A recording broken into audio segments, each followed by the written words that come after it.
Austin Trout, no doubt Trout, one of the most immaculate wizardry, fine-tuned, cerebral fighters of his era, easily. Thank you, man. Hey, that's love, bro. I see a little bit of you in a lot of people.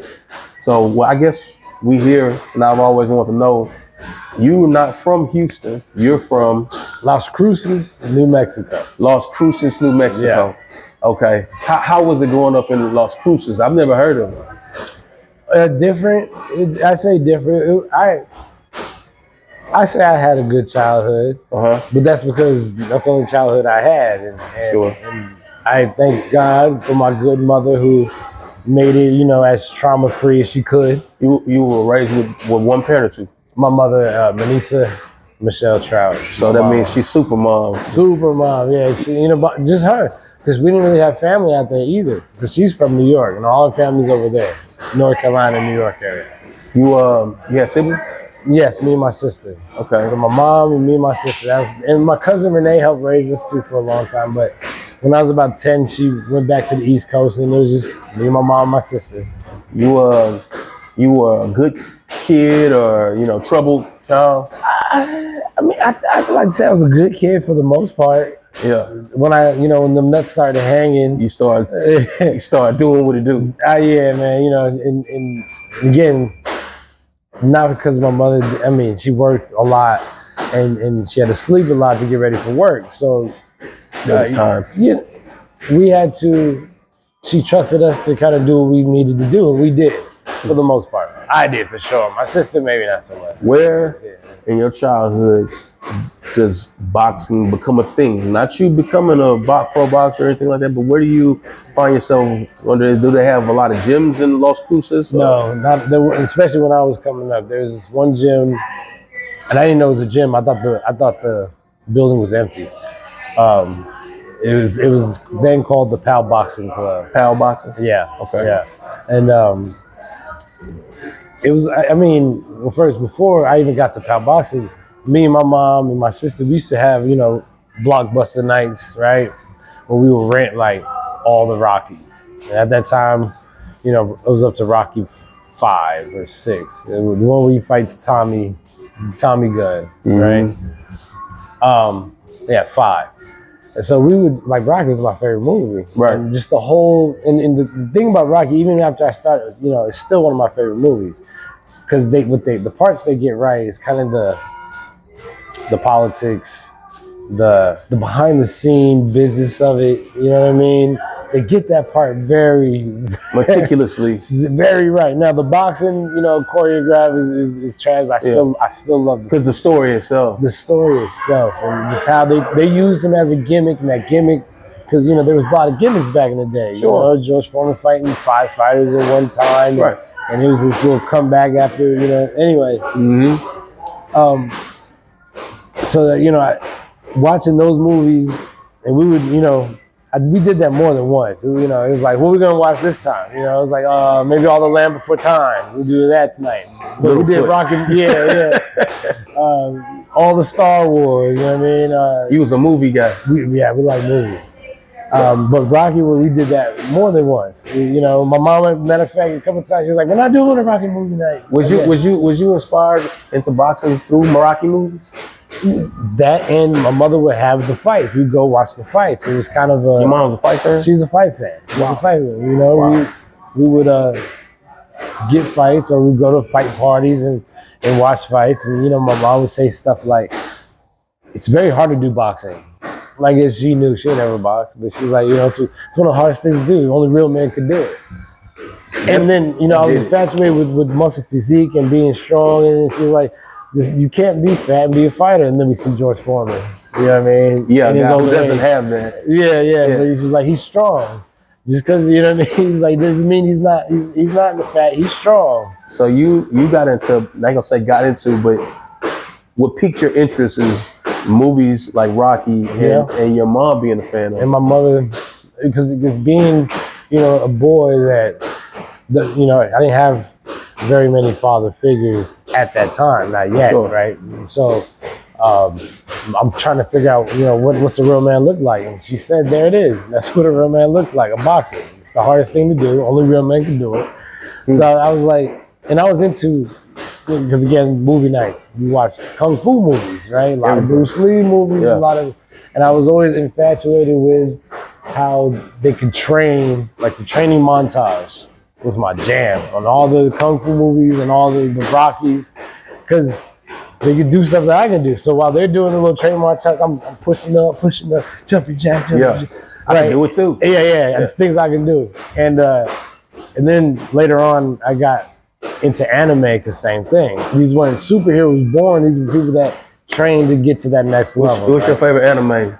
Well, of all times, rest in peace to the creator, Dragon Ball. That's the one that got me into them. Gotcha. You know what I mean? Gotcha. That's the first one I saw. And then, I love Pokemon. And for those who like the genre, what character stands out for you in Dragon Ball? Piccolo.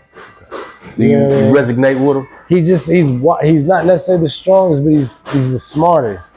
And he gave Goku hell. For how many episodes Goku was? It sounds like you're describing yourself as a fighter. Exactly. Maybe not the fastest, strongest. I'm definitely one of the smartest. And that's what I believe is the reason for my longevity. Who did you watch growing up that inspired you? Like particularly, I watched this guy, and I would take this or take that. Is there anybody that you used to watch? Everybody, and I try to take something from everybody. Like now, for the longest time, I was watching Crawford. And if I had a fight coming up, I put on his fight. This is during your before. Like I've always watched fighters. My mother, so a little bit going back a little bit. In the '60s, in the '70s, right around the time my mother was growing up, she loved Joe Frazier. Couldn't stand Ali. She had to admit this later on. I found this on, because she'd always show me Ali stuff, right? Because it wasn't until after the fact that she respected what Ali was standing for and what he was doing, right? While it was being done, she's like, I don't like this big mouth country boy. Yeah. You know what I mean? I'm here for the Philly because she's from New York, right? Okay. So she's like, I love Joe Frazier. He was himself too was the people's champ. He was the working man's kind of champ. Ali, who was also the people's champ, but he was more flamboyant and flashy, and she just, I guess she couldn't resonate with Ali and how he was. That's understandable. That's understandable. Right. But nonetheless, she put me through the school of Ali. I watched documentaries. She had me watching all his fights. So she respected the journey. That just wasn't her preference. Not at the time. Yeah. So again, they don't understand what you're doing until it's done. Right. So while he was doing what he was doing, she didn't get the mind games he was playing. She didn't get that he really was a good man standing for his people necessarily. Although she did see that, and there's also a lot of propaganda. Like his story wasn't being told at the time. So when they put him in jail for him being a coward, and my mother, she went to the army, you know what I'm saying? She's like, oh yeah, he's a coward. You know what I mean? They didn't get to hear his side story necessarily. Now, don't get twisted. My mother was very ears to the street.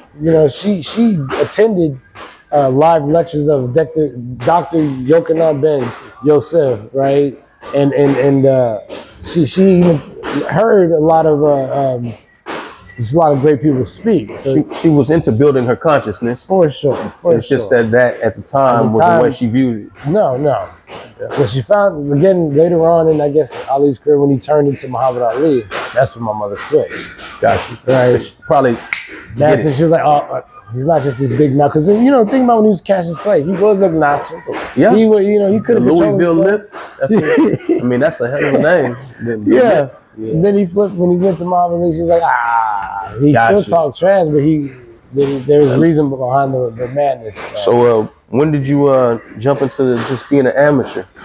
I was 10. 10 years old.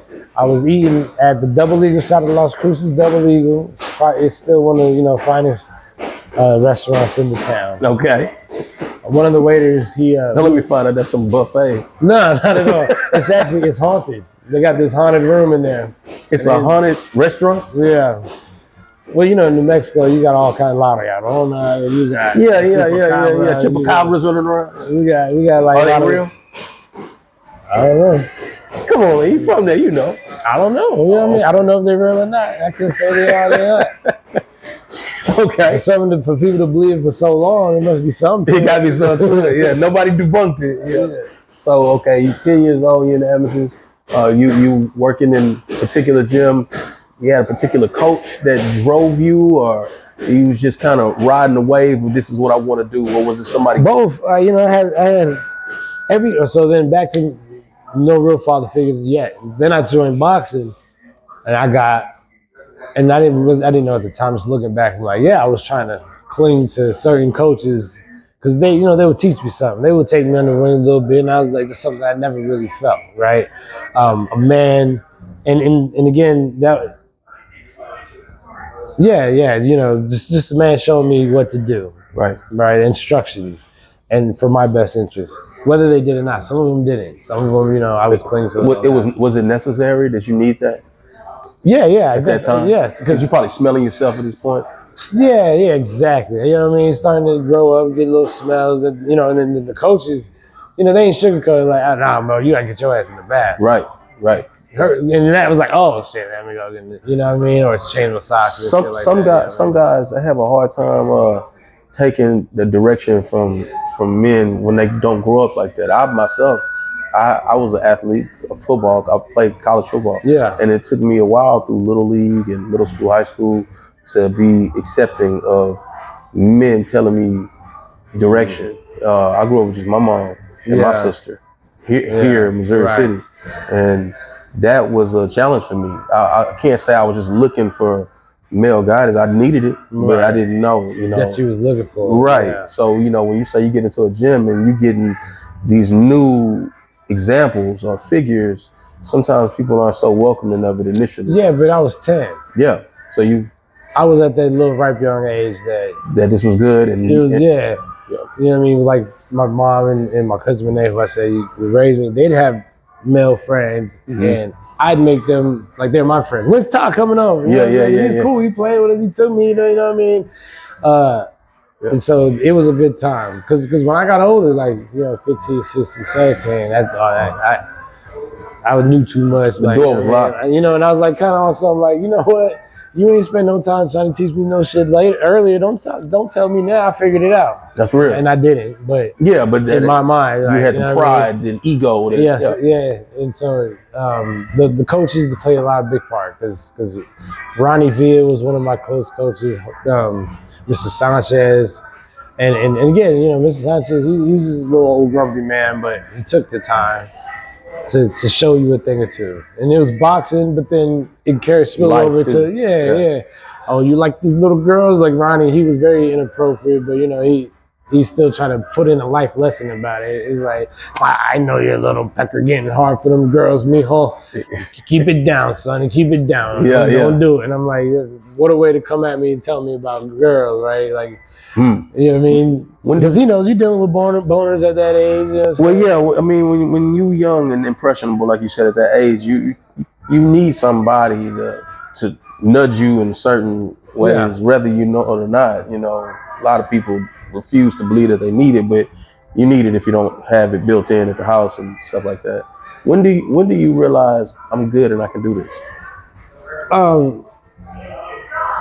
I mean, it was like everything was rocky at first. Trying to figure it out.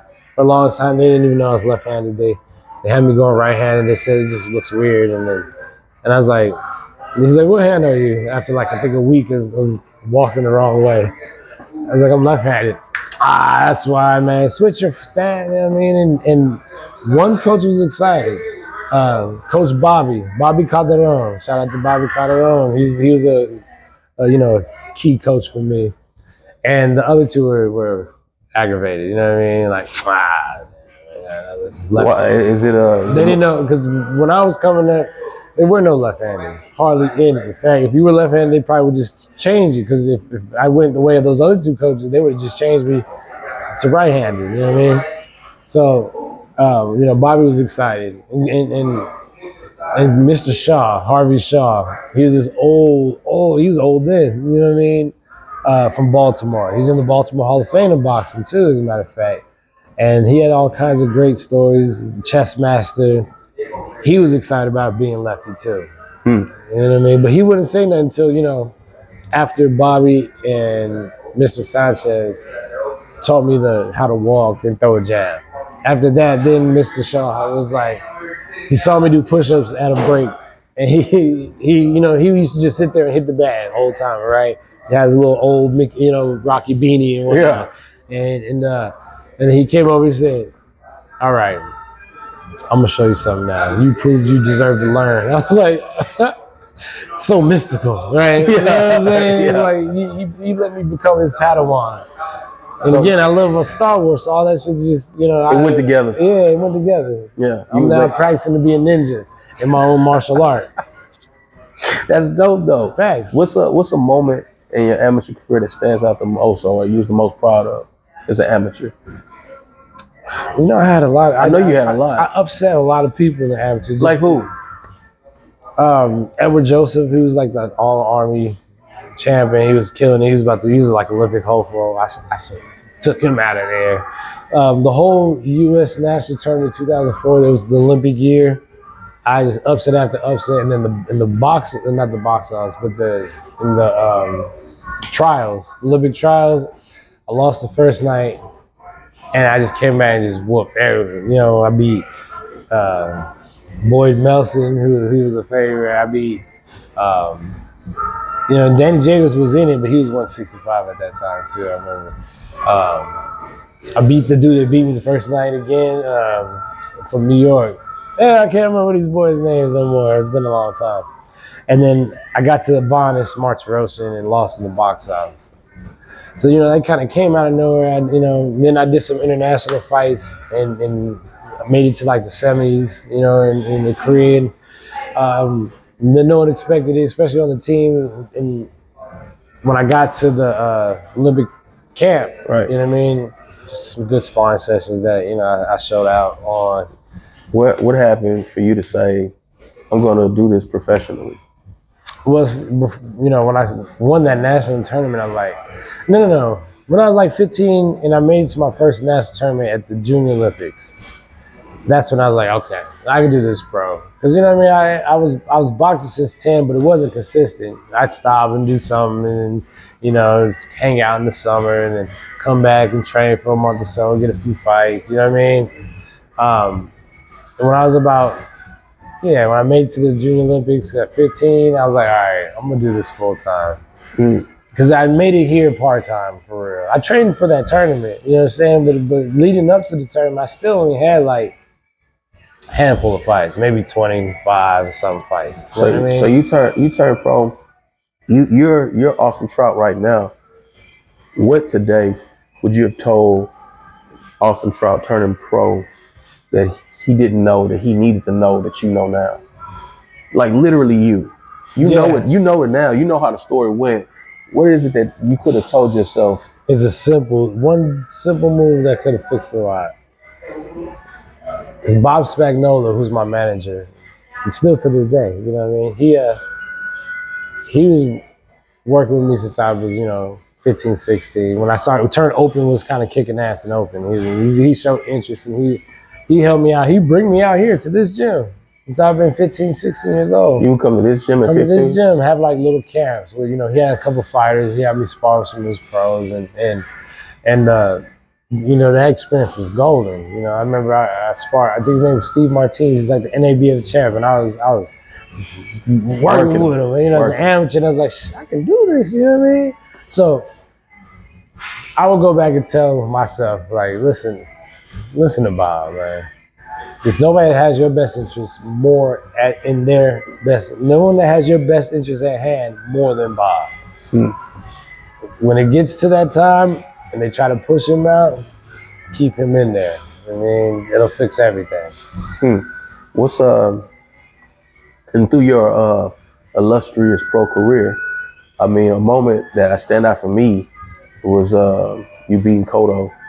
I know that was probably a huge thing for you, just like internally, I know you probably felt like, how did you feel, Well, even before getting the Cotto fight, that was my second fight with Al Haymon. The second one? That was my second. Who was the first one? Devin Rodriguez. Rodriguez, the fight before. The fight right before. Yeah. getting to meet with Al Haymon. Before that, it was that Danny Garcia, Eric Morales fight here in Houston, bro. This is why this place means a lot to me. Before you continue, so Al Haymon's a real person. Yeah, he's a real person. Okay, I was just making sure. I mean, Al's a real person. all right. So before that fight, meeting with Al Haymon, and now me and Bob Spagnola again with no help. And no, I won't say it. No, I take that back. We had help. Nacho, a promoter out in Mexico, he helped us. I'm gonna give him his credit where credit's due. He did some shady shit later, but we don't even talk about. But I'm gonna say Greg Cohen Promotion, he did help us out in certain situations.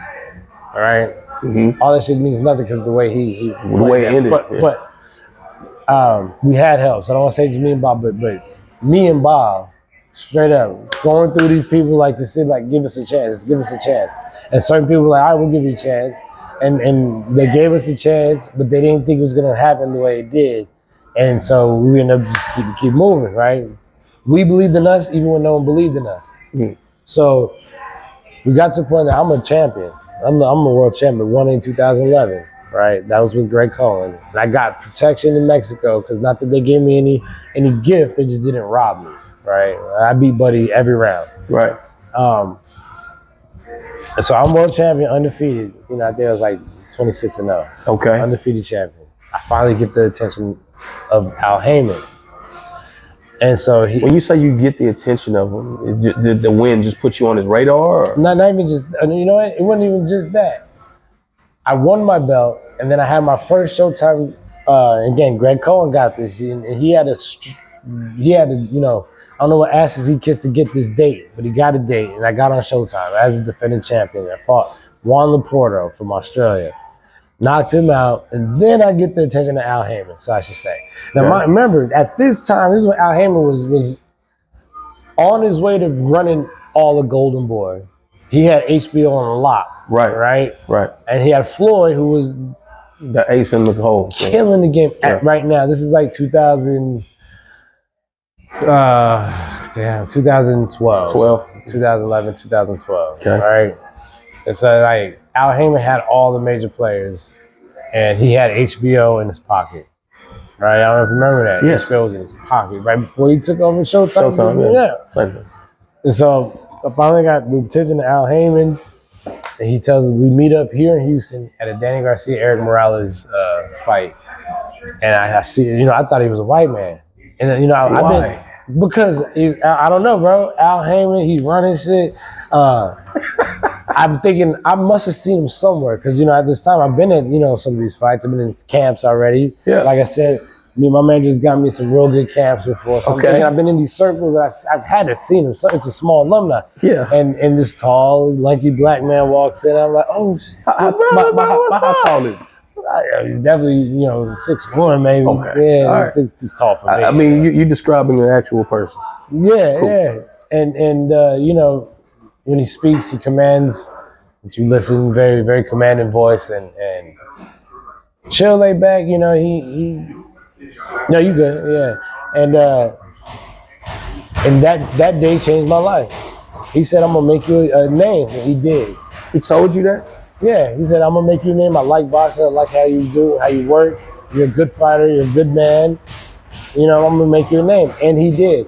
Now, Bob, who loves me more than anybody and everything that we've done, he would probably beg the difference. He's like, oh, Al used you, and which he did, but him in using me, you built yourself too. I made more money than I ever made in my life messing with Al.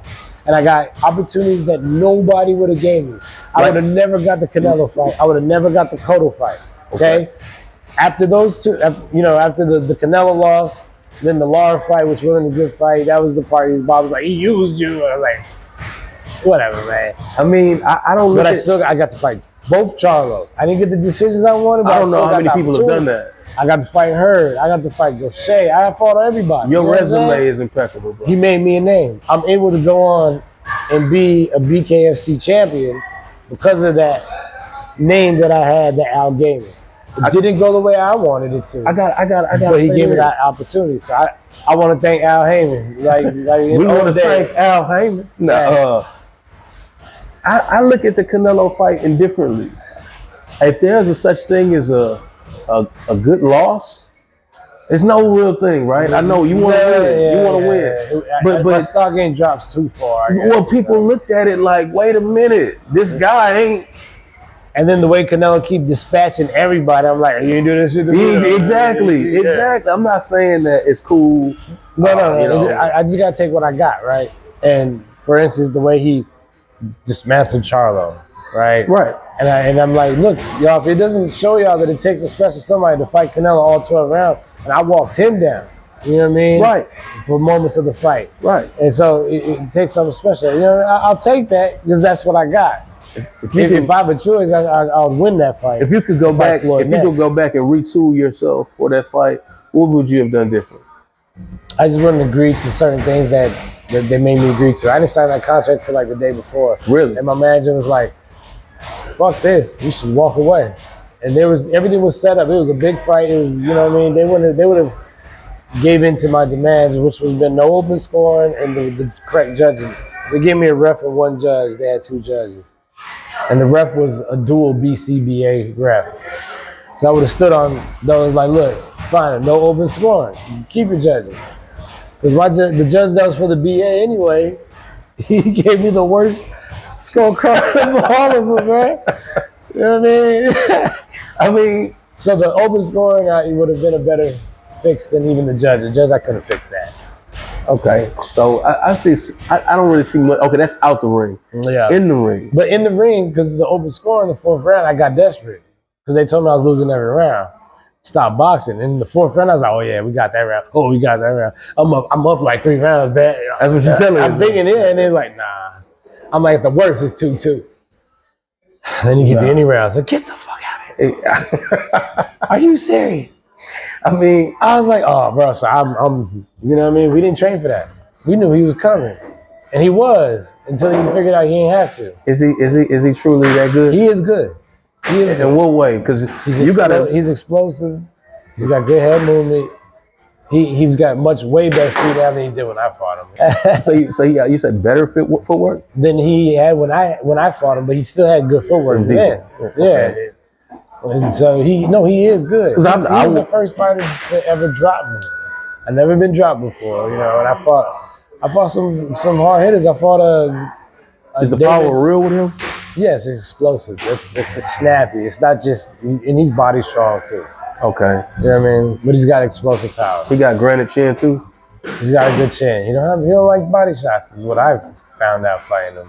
Because I ain't never been in the ring. He's got a good chin. He don't like taking body shots. Okay. So I know October 14th I saw you in Germany. Yeah. All right. You smile when I brought that up. So we're staying busy, man.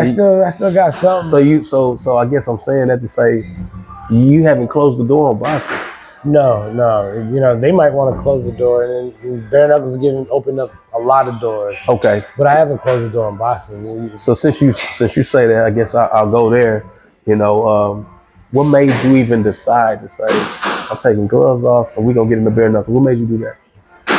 I'm from New Mexico, and one thing about New Mexico, street fights is kind of, or was, they shoot now, but it was a common occurrence. You know what I mean? A lot of people go their whole life and never get in a fight, and that's not the case in New Mexico. You know what I mean? You're gonna get in a fight one time or something, because you need 2 elements to get into a good fist fight, and that's space and opportunity.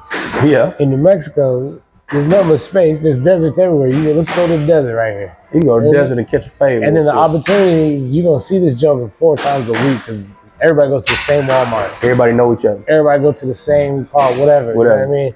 So like by the 3rd or 4th time, you did all that little dog and that shit, you know what I'm saying? It's like, hey, look, the homie's like, look, why don't y'all just fight already? Get it out of the way. And so the 4th time, you're like, all right, come on. And that happened. It's a common occurrence. So I was like, when I saw that they did it, I was like, bro, I can do that. Especially that ruffling, that tussling shit. Yeah.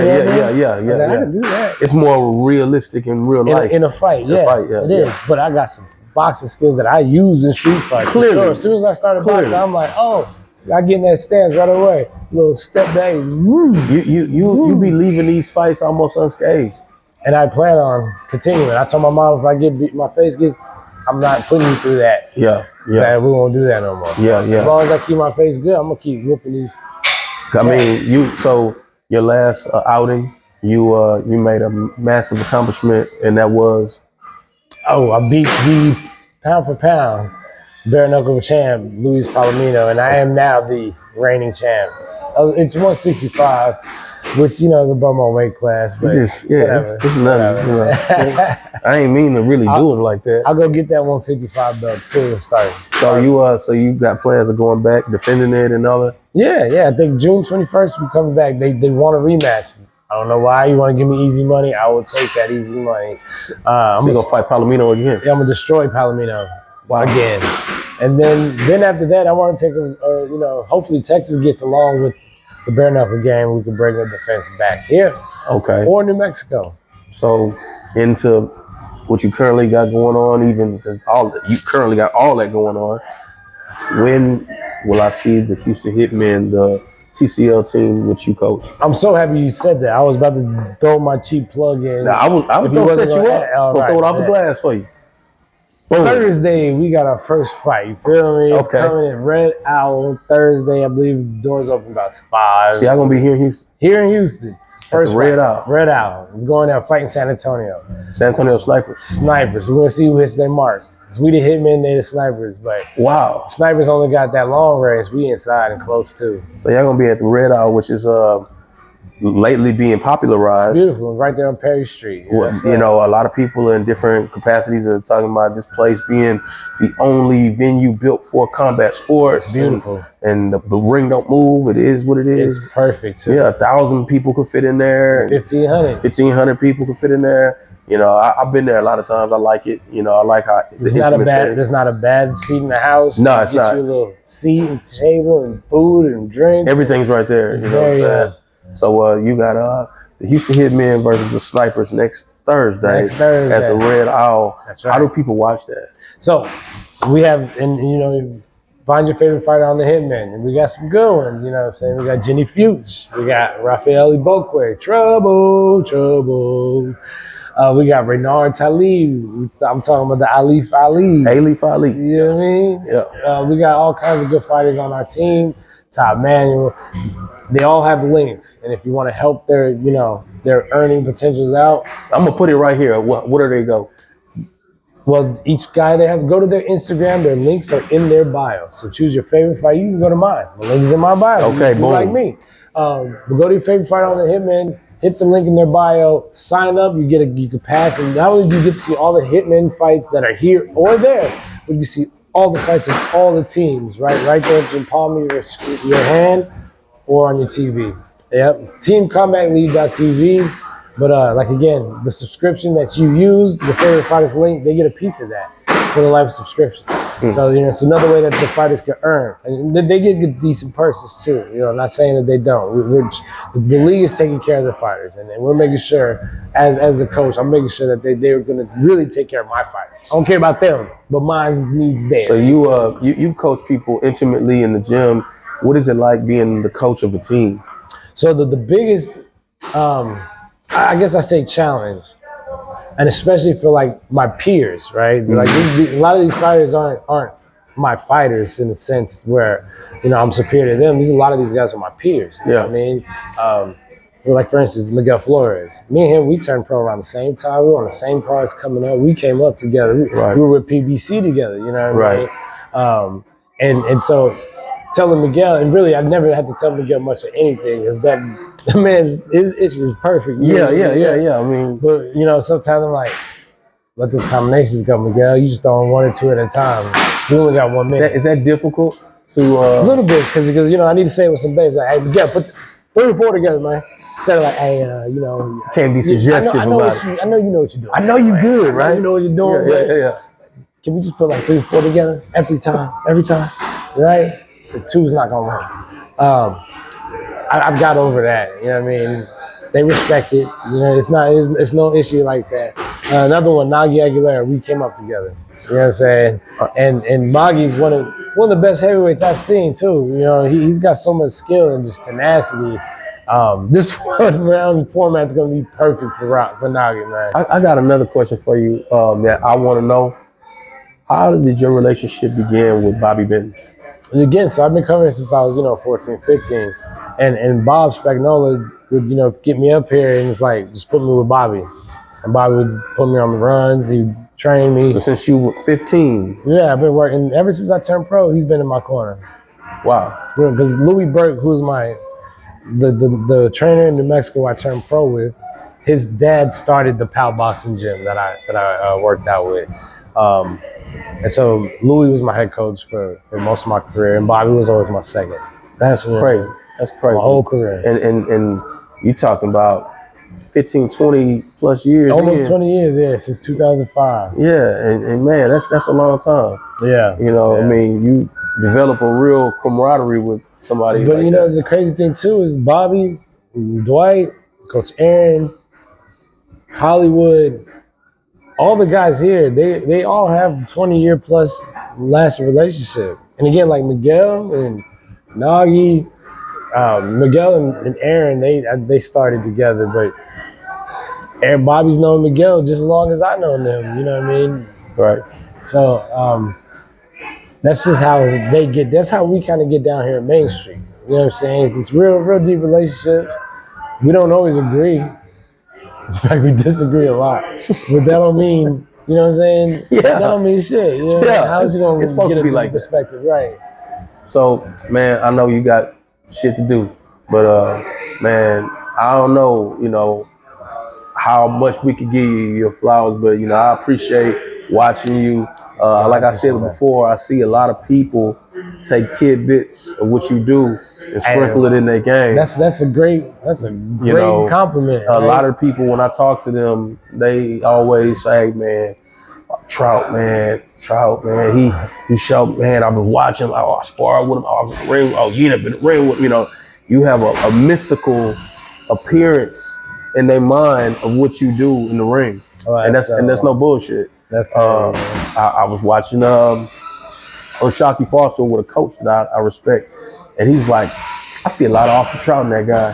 Dog, Shock is the truth though. Like I hope to see some Shock Foster in my game. You know what I mean? Shock is, I be learning from that dude. But you know what? Bobby said the same thing. He's like, he reminds me of you a lot. And I'm like, dog, that's crazy. I've heard at least two people tell me that. Because I mean, I think Shock is just amazing. So nah, but man, thank you for being a great fighter, a great example. We ain't never heard you going, getting to know crazy bar fights lately. Or I mean, not lately. I used to do my thing, but you matured. I had kids early. I had my daughter when I was 16. That's what it is. And I was wild still, but then she got to the age where she understands some of the, she's 4 or 5. And now you got to clean it up. And I'm like, I can't embarrass her. I got to button it up some. Yeah. I mean, I feel you. I made the paper a couple times, doing stupid shit, but seeing her be like, were you in jail? They're like, oh yeah. I can't let that keep going. Yeah. I mean, it made me, but shout out to Kyra Ann. Gabrielle Hodges Trout, that's my baby girl. But just as far as being a fighter, a coach, and a man, salute to you. Hey, thank you, bro. Thank you for the opportunity, even though you see me every so often. Yeah, man, you always welcome out here. We love seeing you. Am I welcome to pull up to the Red Eye? Come on, man. Hey, yeah, we need all the media to because like I said, you can't slide me in the technical zone. I'm gonna get you in there. All people need to do is see it, right? Bro, just watch. You know what I watched last night? Me too. And I'm sitting there yelling like, oh! It could have been. And I'm sitting there like, dog, I can't believe DC getting smacked like that at the launch rounds because DC is good. Hey, they saved all the best for that second though. I enjoyed it. It was a good fight. It could have been 100 people in that venue. It wouldn't have mattered to me. Nah, it was that good. It was that good. You know what was also good about it? They announced everybody fighting off the bat. Yeah. Let's get this out the way. Yeah. And then the fights are bang, bang, bang, bang, bang, bang. It keeps your audience in tune. Instead of having to stop, break, do the announcement. And you don't have to get some bullshit commentary about nothing. Yeah, really, like, it's the other two get in, be like, blue corner, boom, red corner, boom, ding, ding. Bro, they were literally announcing the winner of the prior fight while they were fighting. I was like, oh, this is cool. That's what's up. And then they got the score at the bottom. You're like, okay, you keep score. I think it's a dope concept. It's great. And I'm glad you were part of it. And I'm glad you got my city, Houston, heavily a part of it too, man. Yeah. So we there, man. Hey, appreciate you. Hey, that's it. I ain't got no formal way to cut it. Fighters all over all weight classes. we're gonna need more, right? Our guys, we're gonna have to run them through the gauntlet. We got 10 weeks back to back to back to back to back to back fights. So if anybody gets cut, gets hurt, anything like that, we have to put somebody else in. Feel me? So you Start getting ready because So it could be we you. might call y'all. We can give you a decent check for 1, maybe 2 rounds. You know, it's a great opportunity to be seen, make some money, and be part of something that I think is gonna blow up. As soon as you see it, you're not gonna stop. You're gonna tune in. I promise. Behind the Hands TV, your boy Mo, with no doubt, No diggity. Austin Trout. My dog. Thank you, dog. Man, appreciate it. That's fun, man. Can't steal my microphone though. Oh yeah. Oh, yeah. Go. You good, dog.